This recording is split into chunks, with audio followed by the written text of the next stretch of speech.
अस्सलाम वालेकुम एवरीवन।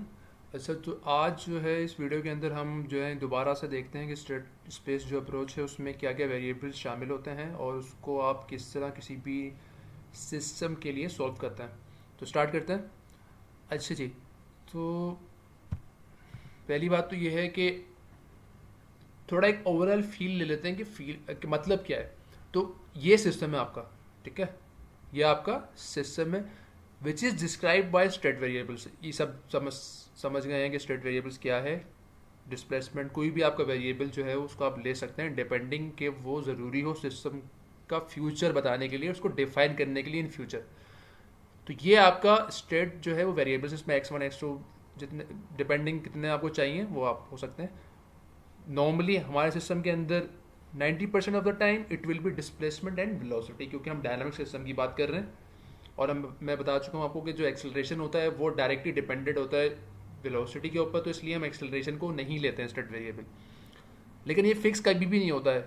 ये जो है स्टेट्स जो वेरिएबल्स हैं आपके फिक्स नहीं होते हैं, आपके ऊपर डिपेंड करता है आप कितने लेना चाह रहे हैं। This is your input vector, जो आपके सिस्टम में इनपुट्स आ रहे हैं। अब इनपुट्स भी आपके पास मल्टीपल हो सकते हैं, तो it can be U1 2 may be 3 और 4 इनपुट्स वट एवर। और ये आपके आउटपुट वेक्टर हैं जो कि वाई से डिफाइन करते हैं हम। तो ये भी आपके मुख्तलिफ हो सकते हैं कि आप किस आउटपुट में इंटरेस्टेड हैं। लास्ट टाइम हमने ये डिस्कस किया था उस वीडियो के अंदर कि दो इक्वेशंस हैं जो बहुत ही इंपॉर्टेंट है यहाँ पे। One is the state equation and the next one is the output equation. अच्छा, अब स्टेट इक्वेशन की गिवन होगी तो आपको याद नहीं करनी, लेकिन आप जब इसको इस्तेमाल करेंगे तो हो सकता है कि याद ही हो जाए। एंड सिमिलरली आपकी आउटपुट इक्वेशन भी आपको याद करने की जरूरत नहीं है। स्टेट इक्वेशन की जो डेफिनेशन लिखी हुई है यहाँ पे कि time derivatives of each state variable जो ये है is expressed in terms of the state variables itself and the system inputs. तो जो स्टेट वेरिएबल का डेरिवेटिव है, टाइम डेरिवेटिव है, it's a combination of state variable itself plus the input, और obviously कुछ ना कुछ उसमें कॉन्स्टेंट्स जो आपके सिस्टम से आ रहे हैं वो मल्टीप्लाई हो रहे हैं।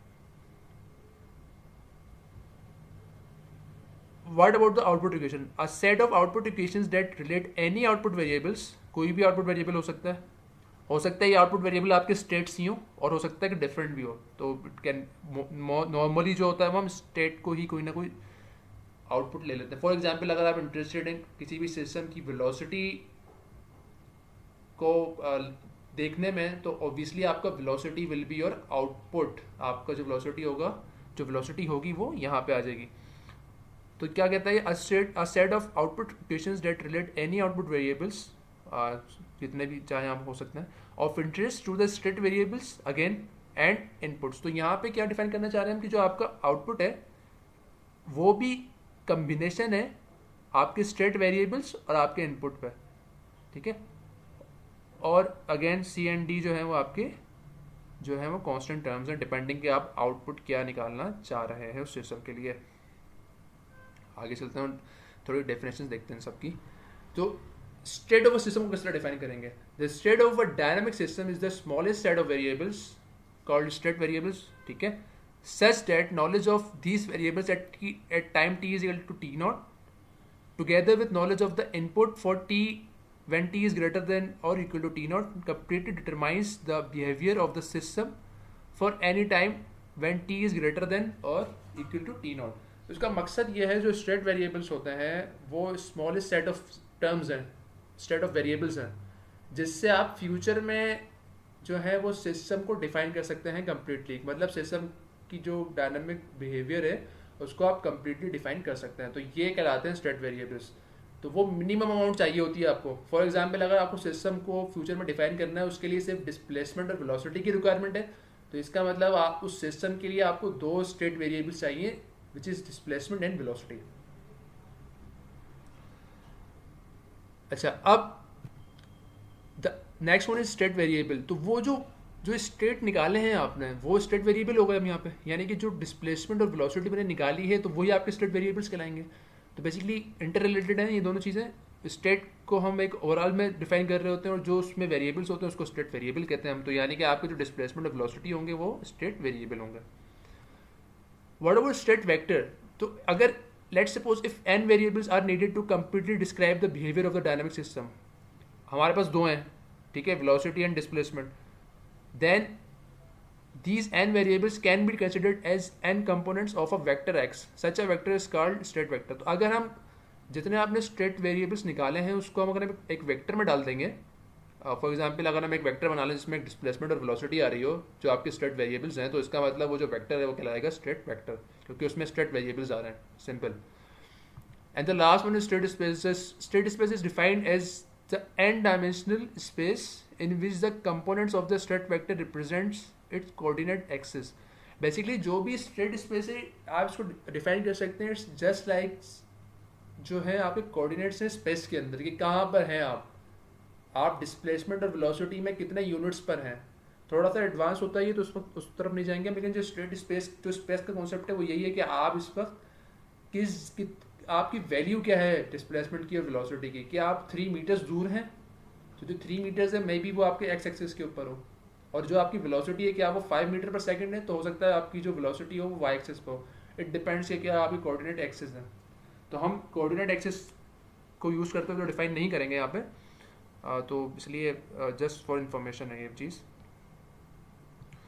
अच्छा, अब क्योंकि समझने की सबसे इम्पोर्टेंट बात यही है कि आप एक सवाल करें, सॉल्व करें, और उसको हम सॉल्व करते हैं ताकि जो भी कन्फ्यूजन्स थी कि स्टेट्स के बारे में तो वो कन्फ्यूजन दूर हो जाए. तो पहले जो एग्जाम्पल नंबर 1 वो करते हैं, find state equations and output equations for the system given. तो हमें सिंपल स्टेट इक्वेशंस और आउटपुट इक्वेशंस चाहिए इस सिस्टम के लिए जो नीचे गिवन है.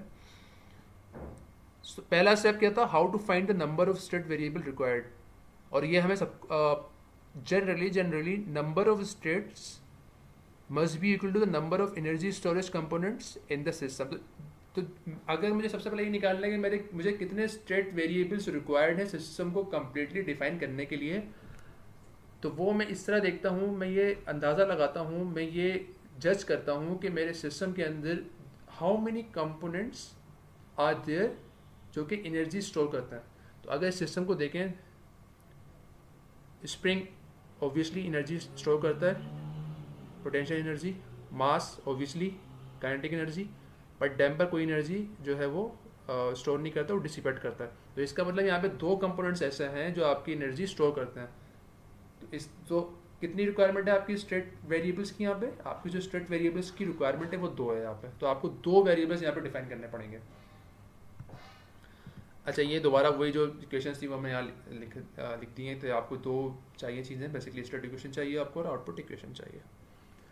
तो अब स्टार्टिंग पॉइंट क्या होगा, स्टार्टिंग पॉइंट ये होगा कि ये सिस्टम जो है इसकी आपने इक्वेशन ऑफ मोशन से स्टार्ट करना है, और इक्वेशन ऑफ मोशन आप सबको निकालनी आती है तो उसमें हम दोबारा नहीं जाएंगे. ये प्रीरेक है कि आपको इक्वेशन ऑफ मोशन निकालनी आनी चाहिए जो हम वाइब्रेशन पे करते हुए आए हैं, तो सिर्फ यहाँ पे इस्तेमाल करते हैं उसको. इक्वेशन ऑफ मोशन यहाँ पे आ गई है, तो mass and acceleration, damping coefficient, velocity, stiffness, displacement और आपकी जो इनपुट आ रही है वो आ गई यहाँ पे. अच्छा, अब हमने स्टेट इक्वेशन दोबारा लिख दी यहाँ पे क्योंकि पहले स्टेट इक्वेशन निकालना चाह रहे हैं हम, और इसको आप अगेन वही बात है, ये तो दोबारा उसमें जो हमने वहाँ डेफिनेशन पढ़ी थी वो वर्डिंग में लिखा हुआ है कि for state equation we need to write x1.t जो ये x है and x2.t in terms of x1, x2 and ut.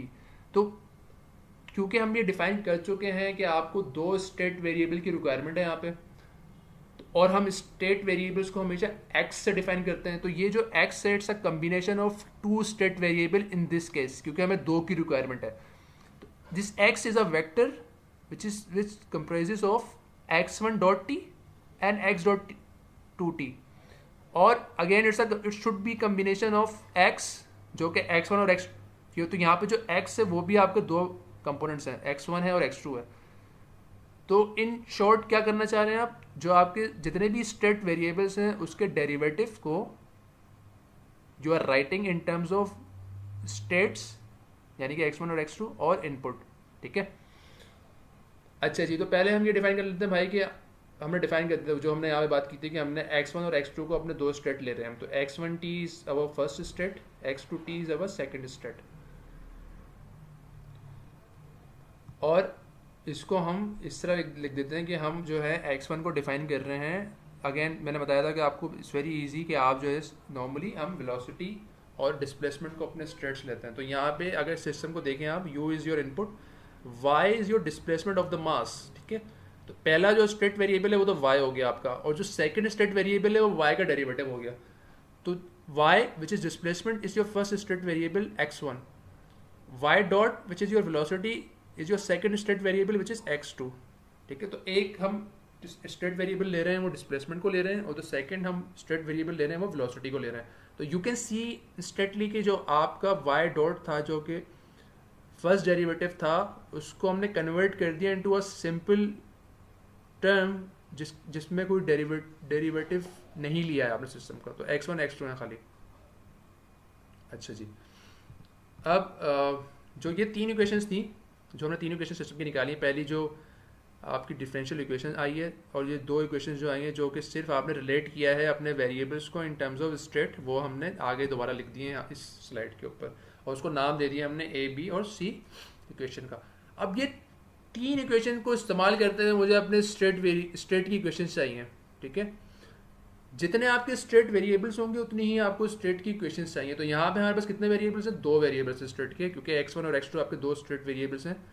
तो इसका मतलब आपको यहाँ पे दो रिक्वायरमेंट है स्टेट इक्वेशंस की। अब जो पहली स्टेट इक्वेशन होती है नॉर्मली, वो इन दोनों से दोनों को, जो ए और बी आपकी इक्वेशन है उसको आप अगर यूज़ करें तो इसमें से आ सकती है। लेट्स ट्राई, ठीक है। तो ए और बी को हम ट्राई करते हैं। Comparing A and B can be write this कि अगर x डॉट, अगर इसको डिफ्रेंशिएट कर दूं मैं x डॉट 1, तो ये this will become y dot, ठीक है। तो x डॉट 1 आ गया, ये पे y डॉट आ गया, और y डॉट तो मुझे पता है कि x2 के बराबर है। तो it's mean x dot 1 must be equal to y dot which is equal to x2, ठीक है। तो ये हमने इन दोनों को कंबाइन कर दिया इस सिस्टम के थ्रू, और इसकी वजह क्या है? क्योंकि हम ये इक्वेशन निकालना चाह रहे हैं, इस तरह की इक्वेशन बनाना चाह रहे हैं हम। और अगर इसको मैं मज़ीद सिंप्लीफाई तो नहीं, मतलब इसको मैं सिर्फ नाउ यहाँ पे y की ज़रूरत नहीं है फ़िलहाल, मैं सिर्फ इन दोनों को इस्तेमाल कर सकता हूँ। तो I can write this thing maybe just x dot 1 which is equal to x2। Now just tell me, क्या ये equation is comparable with this equation? Obviously, बिल्कुल, क्योंकि ये this is your derivative of state, this is your derivative of first state, this is your state, this is your state, और कोई input नहीं आ रहा है। Fine enough, input is zero actually, यहाँ पे इनपुट कुछ नहीं आ रहा है आपके पास। तो इसका मतलब ये जो इक्वेशन है ये आपकी, this is your first equation of state, ठीक है। तो ये आपकी फर्स्ट स्टेट इक्वेशन कहलाएगी, क्योंकि दोनों कंपेरेबल है, बिल्कुल एग्जैक्ट। तो जो पहली इक्वेशन नॉर्मली होती है आपकी, वो फर्स्ट जो आपने डिफाइन किया होता है अपने स्टेट को इन टर्म्स ऑफ योर वेरिएबल्स, उससे आती है। तो ये मैं इसको नाम दूंगा यहाँ पे, this is my first equation. Now second equation का क्या करना पड़ेगा? सेकंड इक्वेशन के लिए आपको जो इक्वेशन सी है वो इस्तेमाल करनी पड़ेगी। तो हम इक्वेशन सी को इस्तेमाल करेंगे यहाँ पे, और क्या करेंगे? We need to replace all this variables y double dot y in terms of our state, ठीक है। तो मुझे यहाँ पे x चाहिए, मुझे यहाँ पे x चाहिए, वो चाहे डॉट में हो, जैसे भी हो, लेकिन मुझे यहाँ पे x1 और x2 चाहिए, जितने भी y आ रहे हैं यहाँ पे। तो y डबल डॉट की जगह क्या लिख सकता हूँ मैं? Obviously I can right x2 dot, ठीक है, इस इक्वेशन बी को इस्तेमाल करते हुए। और y डॉट की जगह क्या लिख सकता हूँ मैं? सिंपली x2 लिख सकता हूँ मैं, और y की जगह तो सिंपल आपके पास x1 आ जाएगा। तो अगर आप इसको सबको जो है वो रिप्लेस करेंगे तो you will get this equation, ठीक है। अब can you compare this C and this equation? Can you compare? क्या फ़र्क आ रहा है इसमें? सी में आपके पास दो डेरिवेटिव आ जाते हैं यहाँ पे, तो आपने जो है वो सिस्टम का ऑर्डर कम कर दिया है, यहाँ पे सिंगल डेरिवेटिव में इक्वेशन बन गई है आपकी। तो आपने सिस्टम को थोड़ा सिंप्लीफाई कर दिया। तो यही स्टेडी स्पेस की पहला पॉइंट होता है कि आप जो है वो सिस्टम को सिंप्लीफाई कर रहे होते हैं, उसका ऑर्डर रिड्यूस कर रहे होते हैं इक्वेशन का। नाउ दिस ये जो इक्वेशन है, इससे मैं अपनी सेकंड स्टेट इक्वेशन निकाल सकता हूँ। It can be comparable. फ़र्क क्या है? फ़र्क सिर्फ ये है कि यहाँ पे x जो x डॉट 2 है, और यहाँ पे x के साथ कोई कंपोनेंट, कोई पैरामीटर नहीं है। तो सिंपल सा हल ये है कि मैं x डॉट 2 को अलग कर दूँ इस पूरी इक्वेशन से, मतलब एक जगह रखूँ, बाकी तमाम टर्म्स को राइट हैंड पे ले जाऊँ और m को भी राइट हैंड पे ले जाऊँ। तो सिर्फ आपने करना क्या है, यहाँ पे आपने x डॉट 2 को अलग करना है, जैसे ये इस इक्वेशन में है, जहाँ पे x बिल्कुल अलग है, x डॉट जो है बिल्कुल अलग है।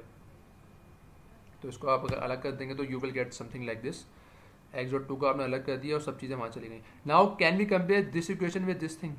एब्सोल्युटली, बिल्कुल कंपेरेबल है. यहाँ पे देख, यहाँ पे तो यू भी आ रहा है, बिकॉज यू डिपेंड, यू जो है उसका, जो यू का इनपुट, जो इनपुट है बेसिकली वो एक्स टू डॉट पे अफेक्ट डाल रहा है. ठीक है, तो ये जो आपकी इक्वेशन है ये बिल्कुल इस तरह से बन के आई जिस तरह यहाँ पे है. तो आपके पास x1 भी आ रहा है, x2 भी आ रहा है which is your x vector, और u भी आ रहा है विच इज़ योर u. ठीक है, तो ये आपकी क्या कहलाएगी? This will be your second state equation. तो बेसिकली आप दोनों जो स्टेट इक्वेशन है वो निकाल चुके हैं हम यहाँ पे. अब आपने करना क्या है, आपने उसको मैट्रिक्स फॉर्म में लिखना है. तो वही जो दो इक्वेशंस थी हमारी उसको मैं यहाँ लेकर आ गया हूँ, और अब हमने इस फॉर्म में लिखना है. ठीक है, what is our x dot जो है वो है क्या? It's a vector of x dot one and x dot to. तो इसको ऑब्वियसली इस तरह लिख सकते हैं हम. ठीक है, ये एक्स का vector, this is your A matrix, this is your x vector जो ये है, दिस इज योर बी, और यू ऑब्वियसली यू जो है वो कोई वेक्टर नहीं है, सिर्फ एक ही इनपुट है आपके पास. यहाँ पे अगर दो इनपुट होते तो वेक्टर आता है, यहाँ पे u1 नहीं होता, u2 हो सकता था. तो यहाँ पे अगर इसको फिल करना चाहें, यहाँ पे क्या आएगा? ऑब्वियसली यहाँ पे जो ये जो दो टर्म्स है जो वेक्टर्स बन रहे हैं यहाँ पे आ जाएंगे, x1 dot and x dot to. यहाँ पर क्या आएगा जो कि x का वेक्टर है? ऑब्वियसली यहाँ पे सिर्फ आपका x का वेक्टर क्या है? आपका जस्ट x1 एंड x2, तो वो x1t और x2t आ गए. And then you have u here, u क्योंकि सिंगल ही इनपुट है तो आप उसको वेक्टर बना लेके सिंपल मल्टीप्लाई हो रहा है वो. अब आपको इस इक्वेशन को इस्तेमाल करते हुए फिल करना, जो कि हम बिल्कुल एग्जैक्टली यही काम वाइब्रेशन में करते हुए आए थे. तो this row will get multiplied with this column. ये पहली इक्वेशन है, जो फर्स्ट इक्वेशन है, ये इससे पहली आपकी पहला जो रो है वो आ रही है. सेकंड रो जो है आपकी सेकंड इक्वेशन से आ रही है. तो पहली इक्वेशन में यहाँ क्या आएगा? जो x1 से मल्टीप्लाई होगा, तो यहाँ पे there is no term of x1 here, कोई भी x1 की टर्म नहीं है. इसका मतलब x डॉट वन की इक्वेशन में x1 की कोई टर्म नहीं आ रही, तो there will be a zero here. और x डॉट वन में x2 की क्या वैल्यू है? 1 है, सिंपल. तो यहाँ 1 आ जाएगा. तो बेसिकली इस इक्वेशन में you are getting multiplied, you are multiplying zero with x1, तो जीरो हो जाएगा, कुछ भी नहीं है. And 1 is getting multiplied with x2, तो वो x2 आ जाएगा, बन जाएगा. सेकंड इक्वेशन में क्या होगा? यहाँ पे आपका कंपोनेंट आएगा x1 का, क्या आपके पास x1 के साथ क्या टर्म आ रही है? तो यहाँ पे सेकंड इक्वेशन में x1 के साथ क्या टर्म आ रही है आपकी? इट्स माइनस के ओवर एम, तो यहाँ आ जाएगा माइनस के ओवर एम. और x2 के साथ आपकी टर्म आ रही है माइनस बी ओवर एम. सही है, तो this is your A matrix. What about here? यहाँ पे क्या आएगा? तो x1 डॉट की इक्वेशन में कुछ भी u की टर्म नहीं आ रही, तो it must be zero here. और x डॉट टू की टर्म में q के साथ क्या टर्म आ रही है? 1 ओवर m. तो यहाँ पे जो आपके पास टर्म आएगी it should be 1 over m. तो this is your simple state space matrix. तो ये आपका सिस्टम बन के आ गया यहाँ पे. तो अगर ये इसको समझ आ जाए तो it's very easy to analyse a system. ठीक है, अच्छा अब हम आउटपुट भी निकाल लेते हैं. तो आउटपुट के लिए क्या करना है? हमने आउटपुट की क्वेश्चन ये इस तरह होती है. ठीक है ना, तो हम y को ही आउटपुट ले रहे हैं, और वहाँ पे इस इक्वेशन, अगर सिस्टम में वापस जाऊँ मैं, तो y जो आपका था वो आपका y जो था आपका वो डिस्प्लेसमेंट था, डिस्प्लेसमेंट. तो लेट सपोज हम ये वही एजम्पशन लेते हैं कि हम डिस्प्लेसमेंट में ही इंटरेस्टेड है, यानी कि आपका जो आउटपुट है वो डिस्प्लेसमेंट ही है. ठीक है, तो इसका फ़ायदा ये होगा जब आपने ये लिख दिया है. तो पहली बात तो याद रखें कि output equation depends on what you want as an output. आप चाहते क्या हैं? आप आउटपुट डिस्प्लेसमेंट निकालना चाह रहे हैं, वेलोसिटी. तो you can either has x1 as an output. x1 क्या था? डिस्प्लेसमेंट थी आपका. और x2 as an output, x2 was your velocity. तो एज x1 और x2 दोनों आपके स्टेट वेरिएबल हैं, तो आप x1 x2 डिपेंड करता है कि आप x1 में इंटरेस्टेड हैं या x2 में इंटरेस्टेड है. तो लेट सपोज अगर आप x1 में इंटरेस्टेड हैं तो आपकी आउटपुट जो इक्वेशन होगी कैसे बनेगी? वो y1 is equal to x1t. y is your variable. जो y है वो तो आपका आउटपुट है ना, तो उसकी तो सिंबल है सिर्फ एक y is just your symbol. और y किसको आप क्या ले रहे हैं? आप अपने आउटपुट को एज अ x1 ले रहे हैं कि आप x1 में इंटरेस्टेड हैं, आप सिस्टम की डिस्प्लेसमेंट में इंटरेस्टेड हैं. तो सिंपल जो है आपका आउटपुट का symbol must be equal to जिसमें आप इंटरेस्टेड हैं. तो आप सिर्फ x1 यानी कि डिस्प्लेसमेंट में इंटरेस्टेड है, तो आपने x1 लिख दिया यहाँ पर. व्हाट अबाउट कि अगर आप x2 में इंटरेस्टेड होता, अगर आप x2 आपका आउटपुट होता, तो फिर आप सिंपल कुछ भी नहीं फर्क आता, सिर्फ उसमें y आता और यहाँ पे x2 आ जाता आपके पास. तो अब जो है वो आप वेलोसिटी में इंटरेस्टेड हैं, तो x2 basically is your velocity, x1 is your displacement. ठीक है, तो अगर now these two basically is your output equations, ये आपकी आउटपुट की इक्वेशंस हैं। और ये आगे जाके जब आप फीडबैक सिस्टम इस्तेमाल फीडबैक में लगाते हैं, एक सिस्टम जो कंट्रोल क्लोज लूप सिस्टम होता है उसमें लगाते हैं, तो वहाँ पे बड़ी ही काम आती है। अब अगर आपने इसको मैट्रिक्स बनाना तो किस तरह बनेगा? वाई, अगर लेट्स सपोज हम सी लेते हैं, तो बड़ा सिंपल है ना, तो y is not a vector, y तो फिर वाई है, यहाँ पे सिर्फ एक ही आउटपुट लेना चाह रहे हैं हम, सिर्फ डिस्प्लेसमेंट। तो यहाँ पे क्या आ जाएगा आपका? वाई आ जाएगा। यू सी की बात कर रहे हैं यहाँ पे। नाउ यहाँ पे क्या आएगा? दो वैक्टर्स आएंगे आपके x1 एंड x2, ठीक है, क्योंकि जो x है आपका, बहरहाल उसमें दो वैक्टर्स तो आते हैं, x1 जैसे यहाँ पे आए थे, ठीक है, और यहाँ पे भी x आ रहा है, तो it should be two vectors, x1 straight vectors 1 and x2 which is straight vector 2। और अगर मैं इन दोनों को कंपेयर करूँ तो कहाँ, तो देर विल बी, जो y की इक्वेशन है उसमें सिर्फ x1 आ रहा है, तो इसका मतलब there will be 1 here and 0 here, simple. क्योंकि तो ये it's very simple your output equation, ठीक है। तो यहाँ 1 आ जाएगा, वहाँ 0 आ जाएगा। What about D? अगर हम डी इस्तेमाल करेंगे तो क्या फ़र्क पड़ेगा? जी हाँ, उल्टा हो जाएगा, तो 0 यहाँ आ जाएगा, 1 वहाँ आ जाएगा, क्योंकि अब जो आउटपुट है आपका वो वेलोसिटी है, और जो वेलोसिटी है बेसिकली वो सेकंड कंपोनेंट ही है आपका। तो now your output which is why is just your velocity, ठीक है, जो x2 सेकंड जो आपका स्टेट वेक्टर था। तो ये एक ओवरऑल तरीका है निकालने का कि आप स्टेट इक्वेशंस किस तरह निकालते हैं और उसको मैट्रिक्स के अंदर किस तरह रिप्रेजेंट किया जाता है। थोड़ा सा हो सकता है ओवरवेलमिंग लगे किसी को, कोई भी प्रॉब्लम है तो ऑब्वियसली हम क्लास में डिस्कस कर सकते हैं, तो ये ऐसे कोई बड़ा मसला नहीं है। लेकिन ये बात का ख्याल रखना, सबसे पहले आपने अपने स्टेट वेरिएबल्स डिफाइन करने हैं, और वो वहाँ से आएंगे कि कितने एनर्जी जो है, जो एनर्जी को एब्जॉर्ब सिस्टम करते हैं, जो एनर्जी जिसमें एनर्जी होती है वो कितने सिस्टम्स हैं उसमें, तो वहाँ से आता है कि कितने आपको स्टेट वेरिएबल्स चाहिए। हमारी जो एग्जाम्पल नंबर 1 में सिर्फ स्प्रिंग और मास था जो कि एनर्जी स्टोर कर रहे थे, तो इसलिए हमें सिर्फ 2 स्टेट वेरिएबल्स की रिक्वायरमेंट थी। आपके पास 3 की रिक्वायरमेंट भी हो सकती है, अगर 3-4 भी चाहिए हो सकते हैं आपको, तो डिपेंड्स। तो यहाँ पे इस वीडियो को जो है वो ख़त्म करते हैं। नेक्स्ट वीडियो में आपसे इंशाल्लाह मुलाकात होगी, तो उसमें भी हम स्टेट वेरिएबल्स जो है उसके कुछ सवाल करेंगे। सी यू सून, अल्लाह हाफिज़। अच्छा, यहाँ पे थोड़ा सा मैंने अपडेट किया है, तो मैं चाहता हूँ कि आप लोगों को थोड़ा उसके बारे में बता दूँ। यहाँ पे फ़र्क सिर्फ मैंने ये किया कि जो हमारे पास वाई जो सिंबल इस्तेमाल हुआ था आउटपुट के लिए, उसको मैंने यहाँ पे जेड कर दिया है, उसको मैंने चेंज कर दिया। इसकी वजह क्या है? मुझे लगा कि शायद कुछ लोग कंफ्यूज हो जाएं उस वाई के अंदर। वजह क्या है? क्योंकि वाई नॉर्मली जो सिस्टम है उसमें वाई पहले से डिफाइन हुआ है, ठीक है ना, तो वाई तो हमने पहले से एक वेरिएबल डिफाइन किया हुआ है सिस्टम में, तो बेहतर है कि आप आउटपुट के लिए कोई और सिंबल, कोई और लेटर इस्तेमाल कर लें, वरना वो कन्फ्यूजन होगी कि वाई तो जो है वो उसका कुछ और मतलब था। तो इसीलिए क्योंकि यहाँ पे वाई डिफाइन पहले से हुआ है, तो यहाँ पे क्या किया है कि यहाँ पे हमने वाई को रिप्लेस करके जेड में कन्वर्ट कर दिया है। तो कोई फ़र्क इससे नहीं पड़ता, सिर्फ आपने सिंबल चेंज किया है, ठीक है। तो आप वाई को इसलिए इस्तेमाल सिर्फ नहीं कर रहे हैं क्योंकि वाई जो है वो आपने पहले से सिस्टम में डिफाइन किया हुआ है किसी और कॉन्टेक्स्ट के अंदर, ठीक है। तो यहाँ पे हमने जेड कर दिया है। दूसरी बात यह है कि क्योंकि यहाँ पे जेड दो x1 और x2 दोनों आपने 1 बाय 1 लिया है, तो फिर वो कन्फ्यूजन भी y से आ सकती थी कि यहाँ पे तो हम पहले से y को सिर्फ x1 में डिफाइन कर चुके हैं, ठीक है। तो ये y और जो लास्ट टाइम जो उसमें y था वो डिफरेंट था, दोनों अलग अलग y थे।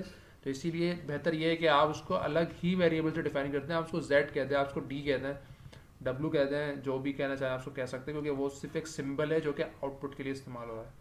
तो होपफुली कि आपको उससे ज़्यादा बेहतर समझ आया होगा कि क्या फ़र्क है, क्या फ़ायदा होगा किसी दूसरे सिंबल को इस्तेमाल अगर हम करें। तो यहाँ पे वीडियो ख़त्म करते हैं। इंशाल्लाह नेक्स्ट टाइम आपसे मुलाकात होगी। अल्लाह हाफिज़, टेक केयर।